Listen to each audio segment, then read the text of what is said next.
At the beginning of the Industrial Revolution, most of the manufacturing world was powered directly by water. Any industry needing power had to be located along the banks of a river or stream, or the course of the river had to be diverted to reach the plant.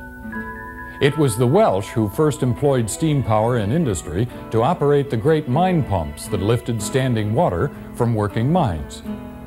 Steam soon became the world's most popular power source, chiefly because it could be produced cheaply and transported easily to one or several workstations. Steam has provided power to drive engines, turn turbines, heat or cook products, and more. Today, in fact, steam is used in at least one stage of the process or manufacture of almost every product we use. In order to perform all this work, however, the steam must release its heat to the product or work surface. When it gives up its heat, the steam condenses or reverts to water. If this condensate is not removed, not only does it form a barrier between the steam and the work surface, but it also reduces the heat transfer area. Initially, condensate was removed by simply cracking a valve, wasting the hot condensate and some steam as well to the atmosphere. The next step in condensate removal was the application of an orifice plate. These plates were simply discs drilled with a fixed hole or orifice. They were inserted at the steam line drip point or equipment discharge line, draining condensate and venting non-condensables from the steam space. The orifice plate had its problems, though. The small opening was easily blocked by dirt. The orifice plate was simply a fixed hole. It had no way of responding to changes in pressures or condensate load, and the wet steam discharge eroded the orifice. Over the years, many devices for removing condensate from steam by responding to changes in the system have been tried and laid aside, but each has been based upon one of a few simple principles of operation. The first is that steam, a gas, is lighter than condensate, a liquid. This difference in density is usually detected mechanically with some type of float. Another principle states that for any gas there is a temperature, called the saturation temperature, below which the gas is condensed. Traps based on this thermostatic principle use a temperature sensing element to control trap operation. The third is the thermodynamic principle, under which energy is transferred whenever liquid changes into a gaseous state. At the instant a molecule of water boils at atmospheric pressure, it expands about 1,600 times. In a confined space, this results in pressure and velocity changes. Traps that work on the thermodynamic principle are controlled by these changes. A look at present traps designed around these principles will show how they respond to various steam system characteristics. Let's start with mechanical traps, those that respond directly to the density difference between steam and condensate. The IB steam trap is a continuous drainage, intermittent discharge device that operates on the mechanical principle. The heart of the inverted bucket trap is this bucket. In the inverted position, it acts as an open float. It is capable of functioning under very high pressures because the same operating pressure is exerted both inside and outside the bucket. A small orifice called a bucket vent is located at the top of the bucket to ensure that non-condensable gases cannot be trapped inside the bucket. Steam, air, and condensate enter the trap through an inlet tube beneath the bucket. Air and condensate are discharged through an orifice at the top of the trap. At the orifice is a valve that is linked by a lever to the top of the bucket so that the valve is closed when the bucket is in the up position. The body of the trap is a cylinder which contains the bucket. During proper operation, this cylinder is always filled with condensate to a level above the top of the bucket. This condensate provides a constant water seal above and around the bucket, preventing live steam from escaping from under the bucket. Finally, in the cap of the body is a space above the water seal where any non-condensable gases which have passed through the bucket vent will collect while the valve is closed. Incoming steam is trapped between the top of the bucket and the water seal below. When approximately 2/3 of the volume of the bucket is filled with steam, the bucket becomes buoyant and floats to a point where the valve is pushed toward the orifice by the bucket clip extension. The higher condensate velocity near the orifice propels the valve into the seat, where it is sealed and held shut by differential pressure. Radiation causes the steam inside the bucket to cool and condense. If the condensed steam is replaced by more steam, the bucket remains buoyant and the valve closed. However, when enough steam has been condensed by radiation and is displaced by entering condensate so that only 1/3 of the bucket volume contains steam, the bucket loses buoyancy. As more steam condenses, the bucket becomes heavy enough to pull the valve off its seat. With the discharge valve open, condensate flows down around the bottom of the bucket and out through the discharge port. Air too rises to the top of the bucket, where it flows through the bucket vent and water seal, accumulating at the top of the trap. When the valve opens, the air is pushed out of the trap ahead of the condensate. The automatic differential condensate controller is a unique drainage device that is able to vent large amounts of flash steam and non-condensables. It may also be used wherever a live steam purge is needed to scrub the system. The DC operates under the same principles as the inverted bucket steam trap and is constructed similarly. The important difference is a secondary discharge tube which runs from the center of an umbrella-shaped shield coaxially through the inlet tube and is metered by a manual valve at its outlet. The incoming condensate and gases are prevented from directly entering this secondary discharge by the shield. The condensate forms a seal trapping the gases inside the bucket, as with the IB. Steam, flash steam, and any non-condensables rise around the shield to the top of the bucket. The manual metering valve is adjusted to remove these gases during full capacity operation or to meet the velocity requirements for purging the system. The DC may be piped in one of two configurations depending on the job requirements.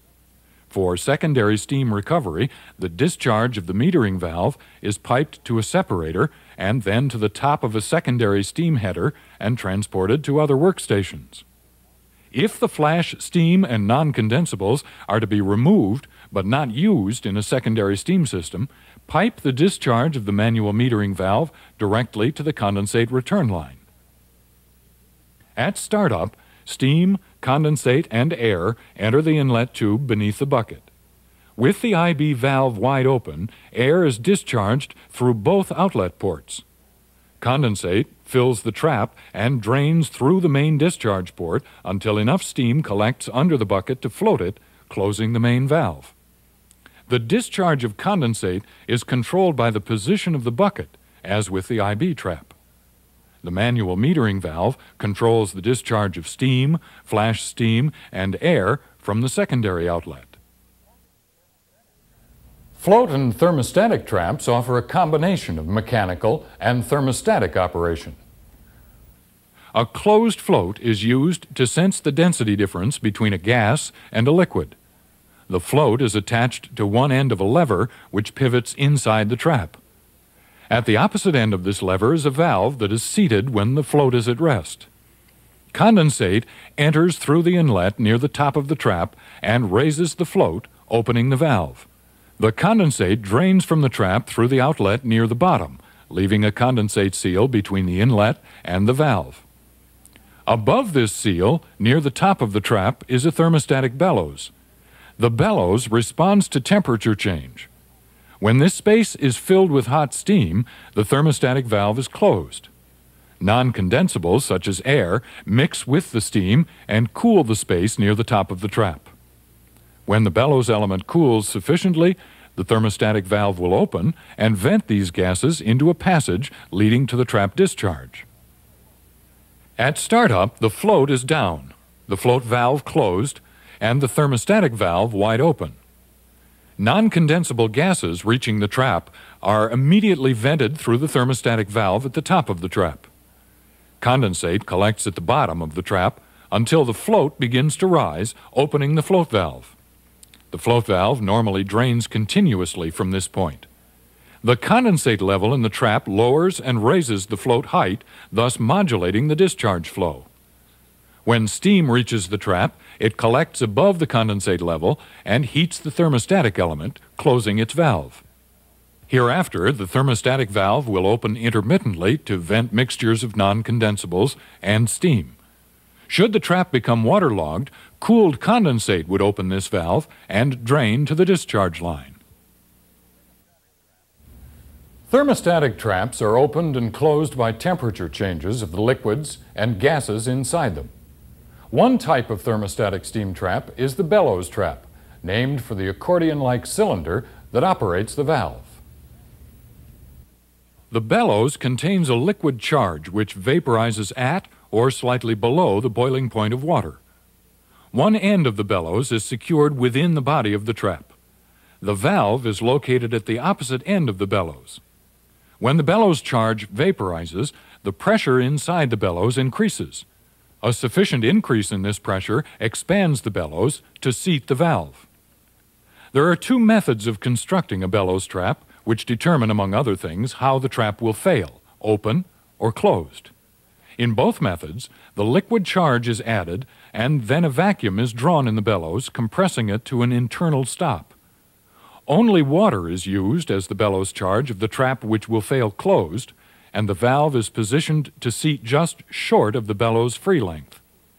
If the bellows ruptures, it returns toward its free length and the trap is closed. In traps that will fail open, a mixture of alcohol and water is commonly used as a charge because it will boil just before the saturation temperature of steam is reached. At any temperature above this point, the internal pressure of the bellows will be higher than the system pressure. With this higher internal pressure guaranteed, the valve seat for these fail-open traps is placed so that the bellows extends slightly beyond its free length to seat the valve. If the bellows is ruptured, it returns to its free length and the valve opens slightly. In either case, on startup, the valve is wide open. Any water or air in the system can drain freely through the trap. As the system reaches operating temperature, hot condensate and steam enter the trap. The bellows element is heated until its charge vaporizes. When the resulting expansion raises the pressure in the bellows sufficiently, it extends, pushing the valve into the seat. With the valve closed, there is no flow through the trap. As the condensate in the trap cools, it steals heat from the thermostatic element. Eventually, this condenses the gas inside the bellows, lowering its internal pressure. The relatively higher system pressure outside the bellows compresses it and pulls the valve off the seat to open the trap. When the fluids and gases inside the trap reach sufficient temperature, the trap once again closes. Air and other non-condensables mixed with the steam also lower the temperature inside the trap. When the surrounding temperature falls below the saturation point of steam, the charge begins to condense. With greater pressure outside than inside the bellows, it compresses, pulling the valve off the seat. The disk trap is a thermodynamic trap. These traps are operated by the energy released when the condensate changes state, or flashes between the disk and the seat. The disk trap contains only one moving part, the controlled disk itself. When the trap is closed, the disk is on the seat, sealing both the inlet and the outlet orifices. The area containing the disk is called the control chamber. It is a relatively large volume space with restricted inlet and outlet ports. It is the change of state which occurs here that normally controls the opening and closing of the disk trap. On startup, condensate at the inlet port pushes the disk off the seat and flows freely to the outlet port. Condensate passing into the trap drops in pressure. If the condensate temperature is sufficiently high to have reached the saturation for this reduced pressure, some of the condensate re-evaporates or flashes back into steam. Since steam occupies a much greater volume than condensate, flow velocity increases between the disk and seat, resulting in a pressure reduction in this area. At the same time, steam and some condensate collects on the side of the disc opposite the seat, and pressure here rises. The resulting differential pressure across the disc creates a force which snaps the disc onto the seat. The steam in the control chamber pushes on the total area of the disc, while the inlet and back pressures affect only the smaller areas of the inlet port and the discharge groove. This imbalance of force holds the trap shut. Heat radiating from the bonnet causes condensing in the control chamber, reducing the pressure above the disc. When the force above the disc is overcome by the forces below it, the disc is pushed off the seat, opening the trap and starting the next cycle. Since any gas, including air, causes the trap to close, some provision must be made to remove non-condensables from the control chamber.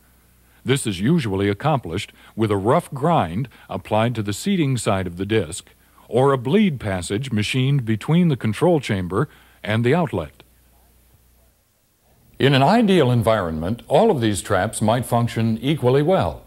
They all have the facility to trap steam and remove condensate. Unfortunately, no steam trap operates in an ideal environment. Friction, corrosion, and erosion are all detrimental to the trap's ability to conserve live steam.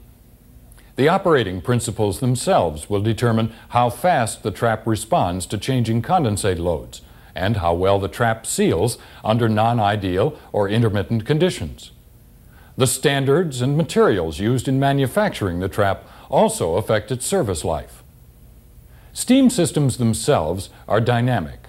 They are turned on and off, subjected to varying load demands, use water of questionable and varying purity, and often operate in freezing temperatures. Therefore, there are a number of operating conditions that must be considered in evaluating a steam trap's performance for any particular job. For each condition, we will rate the trap in one of three ways. Green indicates that the trap performs well and is recommended under the condition outlined. Red indicates that the trap is highly susceptible to problems if operated under the stated condition and is not recommended. Yellow means that caution should be applied in using a particular trap if the condition exists. The trap may operate marginally under one condition, but perform so well under another that its use is acceptable with an increased PM schedule or if protective devices are installed. One of the first evaluations should concern the amount of live steam lost through the trap when it's new. All trap types condense some steam due to thermal radiation, but live steam is discharged from some types even when new because of the way they are controlled or sealed. The water seal prevents live steam loss through the IB and the primary orifice of the DC. Disc and bellows traps prevent live steam loss by closing in the presence of steam or condensate near steam temperature. F&T and DC traps pass live steam mixed with any air they vent. While this loss is greater than with other traps, it is generally considered acceptable in applications which require the venting of large air accumulations. Production rates, ambient temperature, and steam quality are just a few of the factors which vary the condensate load to the trap. The operating principles of each type trap determine the nature of its response to varying condensate loads. The mechanical traps, the IB, DC, and F&T, are continuous drainers. They are controlled directly by the amount of condensate entering their bodies, and therefore respond immediately to any load changes. Thermostatic and thermodynamic traps react to changes of temperature or changes of state rather than responding directly to the presence of condensate. All traps are required from time to time to handle the heavy air and condensate loads of startup. At startup, the system is cold, devoid of steam, and often has large accumulations of condensate and air in the lines. F&T and bellows traps are most recommended for frequent startup conditions because of their ability to handle large air loads. The F&T and bellows traps are wide open at startup and remain open until the system nears operating temperature. The manual metering valve of the DC provides a controlled bleed for startup air loads. The small bucket vent of the IB trap is sized to prevent live steam loss, but may cause temporary air binding during startup. The addition of a thermic vent to an IB passes large startup air loads, but closes to conserve energy when the system reaches operating temperature. The disc trap closes when any gas, including air, moves across the bottom of the disc. The air trapped above the disc does not condense and takes time to bleed off. In a situation with frequent startup or heavy air loads, disc traps are not recommended because they take too long to evacuate the system of non-condensables. Back pressure is the pressure in the condensate line which opposes the supply pressure. It is created by such things as pipe friction, flash steam, differential valves, or receiver relief valve settings, and elevated condensate return lines. For every 2 feet of condensate elevation, approximately 1 pound of back pressure is created. Back pressure reduces the differential pressure across the trap. Since the differential pressure across the trap provides the force for drainage when the trap is open, the best any type of trap can do is operate at a reduced capacity when the back pressure is increased. An increase in back pressure to a disc trap increases its cycle rate. If the cycles become fast enough, the trap may reach a point where it machine guns. Back pressure may increase to the point where the trap remains open, blowing live steam. Where high or fluctuating back pressure occurs, the disc trap is not recommended. Steam traps must be sized to handle the heaviest loads they might encounter. When production is down or demands on the system are low because of the season, traps may be subjected to loads far below their design limits. The trap must continue to discharge condensate as it is formed and trap live steam in the system even under these low load conditions. The IB and DC compensate for low load situations by operating in a condition known as dribbling. Whenever the valve cracks open, condensate flashes across the valve seat. Because of the volume and velocity increases that accompany this flashing, there is a sudden pressure drop in the orifice throat, resulting in an increase in differential pressure across the valve. If the entering condensate flow doesn't provide a sufficient water level under the bucket to counteract these increased closing forces, the valve snaps shut. F&T and Bellows steam traps have modulating outputs at very low loads. In these traps, the opening and closing forces tend to balance out as the load decreases and the trap doesn't fully open or close, but modulates with the condensate flow. The disc trap is not recommended in situations where the average load is less than 3% of the trap's rated capacity. Live steam causes the trap to cycle frequently, prematurely wearing the seating surfaces. As condensate flows through the system, it picks up dirt and scale formed on the walls of the piping, as well as any solids that carry over from the boiler. Traps must be able to operate in the presence of this dirt without damage to or blockage of their orifices or mechanisms. The intermittent discharge of IB and DC traps create a self-scrubbing effect at the bottom of the trap. Dirt particles smaller than the orifice diameter are flushed from the system. With the orifice located at the top, dirt, scale, and other matter settling to the bottom of the trap will not plug the discharge port. The bellows trap may be oriented in any direction. When the valve is located at the top, this trap also resists clogging. Since the trap modulates on low loads, however, care must be taken that dirt large enough to lodge in the throttled opening doesn't enter the trap. The bellows trap in any other orientation and the F&T trap have valves in or near the bottom where dirt can accumulate, blocking the orifice. In addition, the small openings, when these traps modulate, are easily blocked open or closed by small dirt particles. The disc trap cannot be recommended in the presence of dirt either, because it has two sealing surfaces, both of which must be perfectly flat. The intrusion of dirt between the disc and seat not only provides a poor seal, but also aids erosion of the seat and disc surfaces because of the high velocity flow between them. The installation of a strainer immediately upstream of any trap will protect it, provided the strainer is properly maintained. Carbon dioxide is the primary non-condensable found in steam systems. Condensate and carbon dioxide coexist when temperatures in the system are at saturation. When the temperature drops below saturation, however, the two combine to form carbonic acid. This acid is extremely corrosive and will eventually eat through piping and equipment. Oxygen is another gas trapped in steam systems which speeds up corrosion. Not only should a steam trap operate in the presence of non-condensables, but it should also discharge them at or near steam temperature to prevent the formation of corrosives. The bucket vent of the IB and DC traps pass non-condensables through the water seal, where they are vented at or near steam temperature during each trap discharge. The F&T traps air above the condensate seal and vents it through the thermostatic valve mixed with some live steam 15 to 20 degrees below saturation temperature. The disc and bellows traps can both back up condensate.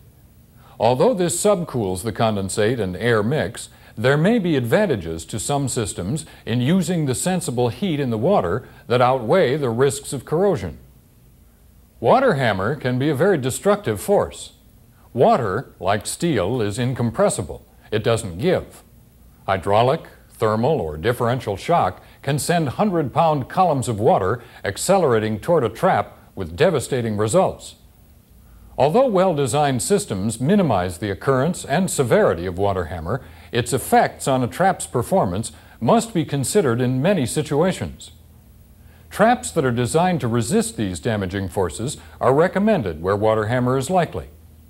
The disc trap has no parts which can fail from this sort of shock.